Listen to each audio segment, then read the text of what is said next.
Rajani, I just want to talk about it. So you've been in the study visa industry for a long time and been doing, I guess, since 2012, I guess, or 10, or more than that, I think, right? Just since 2010. So you've been in the industry since 2010, doing a lot of study visas for UK, for US, for Canada, and all the stuff. Tell me more about the quality of study visa applications. How does filing is so core for a study visa application? I guess counseling and the filing are the two pillars of a study visa application. And what you are proud of with the Zealand Immigration, what you're proud of, that how much work and how we present applications for people.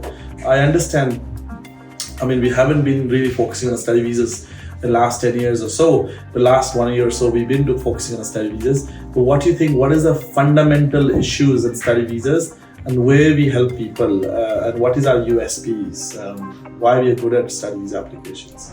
So for study visa application, mainly the first point would be you need to choose course which is relevant to the study.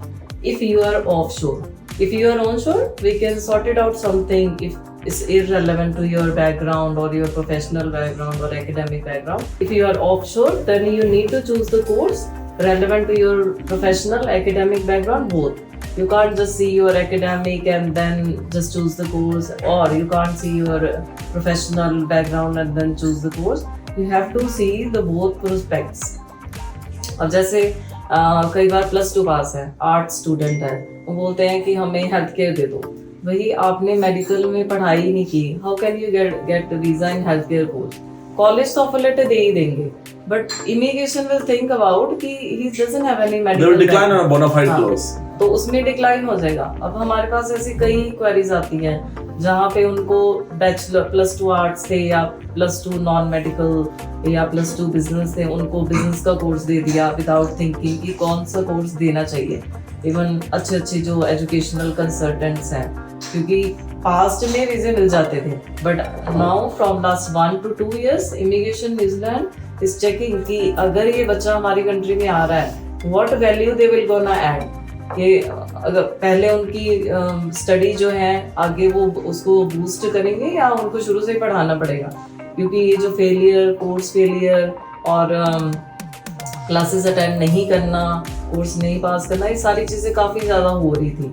तो उसमें I would suggest always कि go with the relevancy of your background, जो आपने study करी है, जो आपके professional background से है, उससे रेलेवेंट कोर्स लो, ताकि you will get a visa success. And what about the funds? Can you just shed some light on the funds?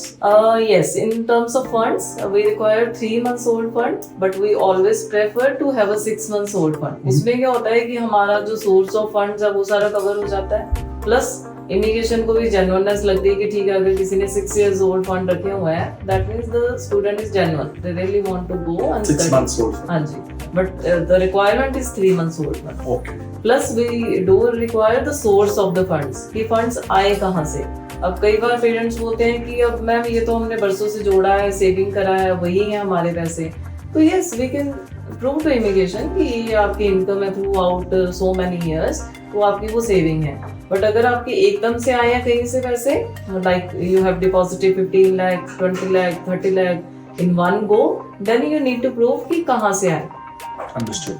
Like have you sell any property, or maybe you have borrowed, so not borrowed but आपने किसी को दिए हुए थे और उन्होंने आपको अभी वापस दिए, like this kind of that. Understood. So the transaction has to be fully explained basically. Yes. Okay, thank you so much.